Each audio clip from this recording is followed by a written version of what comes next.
Track 8, Unit 15, 15.1, Exercise 2. Situated in the northwestern part of Arizona, the Grand Canyon is one of the natural wonders of the world.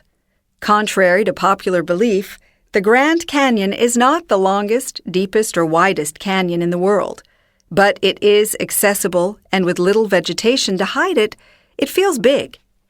Nothing prepares you for that first sight of it. From the top, it drops 1.6 kilometers to the desert floor below. But however vast it seems, it is not big enough to support the millions of people who visit it every year.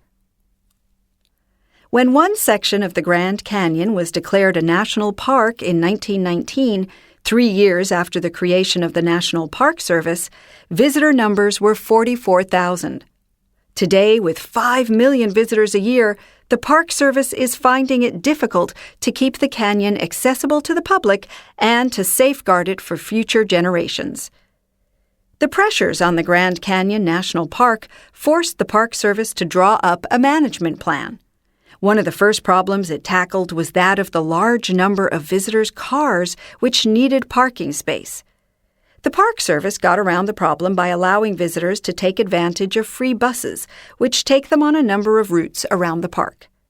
Some of the other problems faced by the park are the result of things happening outside its boundaries.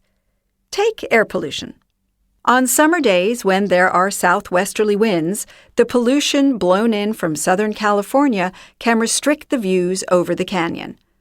Then, another of the big problems is the availability of water resources in the park, as at present there is a drought. The park cannot draw water from the river, but only from a spring on the north side of the canyon using a pipeline. If this pipeline is damaged, then water has to be brought in by truck. This last happened in 1995 when floods caused a landslide, which destroyed the pipeline. The Colorado River, which created the canyon, looks wild, but in fact is managed intensely.